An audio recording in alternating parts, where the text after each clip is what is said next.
नमस्कार साथियों। आज जंगल राज का जो नारा जो दिया जा रहा है,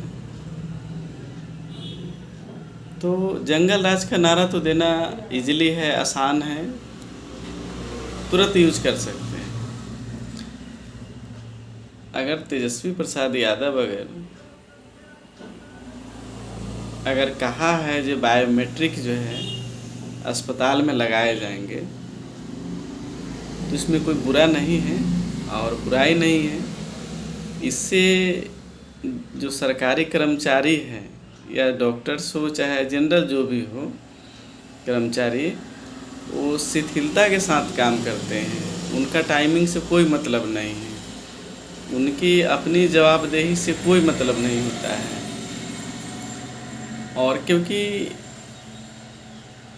सरकारी जितने भी कर्मचारी हो, डॉक्टर्स हो या अन्य कर्मचारी हो, सब बहुत लेजी और लापरवाह होते हैं, क्योंकि मुफ्त का वेतन उठा करके खाने की इनकी आदत पड़ गई है। ऐसे में अगर तेजस्वी जी अगर बोले हैं जो बायोमेट्रिक व्यवस्था किया जाए या लगाएंगे, तो ये अति सुंदर है और सराहनीय कार्य है, जिससे कि सही टाइम से लोग अपना जो है दायित्व का निर्वहन करेंगे, उपयोग करेंगे।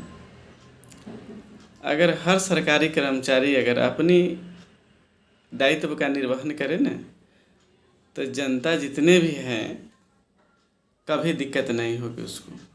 लेकिन ऐसा करते कहाँ हैं लोग। एक बार सरकारी जॉब हो गई, इसके बाद तो बस सेटल ज़िंदगी हो जाता है, मानसिकता बन जाती है। मुफ्त की वेतन उठा करके खाने की इनकी आदत हो जाती है, और अपनी काम से तो दूर दूर तक इनको नाता नहीं रहता है जी कितना देर कौन काम करे, कितना बजे ऑफिस जाए, कितना बजे आए, कितना जवाबदेही है, कोई आया तो इसको क्या किया जाए या कैसे उसको हैंडल किया जाए। लेकिन यहाँ तो समस्या है जो यहाँ लोग बहुत ही लापरवाह हो गया है यहाँ के कर्मचारी। इसलिए ऐसे में बायोमेट्रिक अगर व्यवस्था करते हैं या अन्य जो भी कमियां हैं, अगर सरकार अगर व्यवस्था करती है या उस पर ज़्यादा एक्टिव होकर के स्वास्थ्य व्यवस्था को अगर चुस्त दुरुस्त अगर करती है सरकार, तो उसको करने देना चाहिए, उस चीज़ को सराहना करनी चाहिए, न कि आलोचना करनी चाहिए। मैं ऐसे कोई भी सरकार अगर ऐसा काम करती है, चाहे तेजस्वी यादव कर रहे हैं, तो उनके हम समर्थन करता हूँ।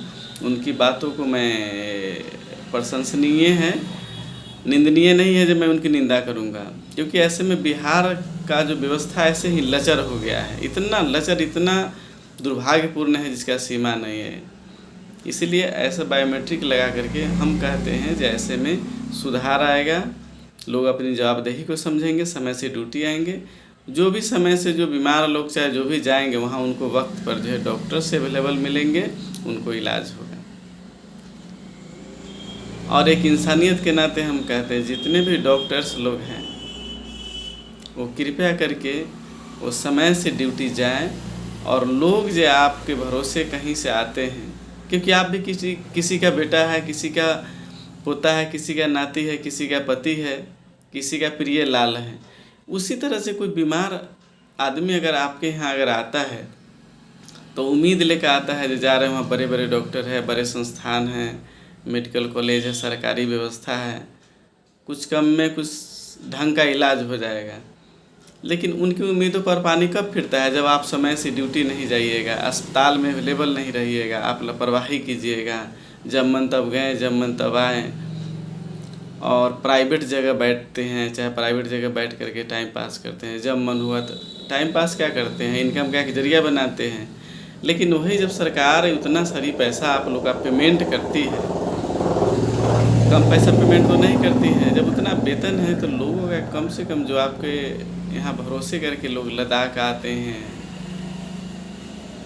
एक जान के लिए जो है कितने तड़पते हुए, मायूस होते हुए, बेचैन होते हुए, रोते बिलखते हुए आदमी जो आता है दूर दूर से, कम आप समय से आप अवेलेबल रहिएगा, प्रेजेंट रहिएगा अस्पताल में, तो बेचारे की ज़िंदगी बच जाएगी। क्योंकि वो भी किसी का बेटा है, किसी का नाती है, किसी का पोता है, किसी का प्रिय लाल हो चाहे बेटी हो। तो इसलिए किसी का चिराग बुझ ना पाए, आप अपने समय से प्रेजेंट रहिए अस्पताल में, ताकि समय से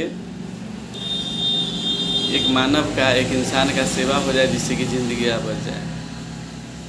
तो इसलिए हाथ जोड़कर निवेदन है कि कम से कम आप लोग समय से ड्यूटी कीजिए, समय से इंसानियत को समझिए, समय से अपने दायित्व को समझिए, और जो भी लोग आपकी उम्मीद पर वहाँ पर दस्तक देते हैं अस्पताल में, उनको अच्छी तरह से सेवा दीजिए, इलाज कीजिए, जिससे कि ज़िंदगी बच जाए। मैं इससे ज़्यादा क्या कह सकता हूँ। धन्यवाद। अगर मेरी बात अच्छा लगे तो आप अपना कमेंट कर सकते हैं। धन्यवाद। जय हिंद, जय भारत।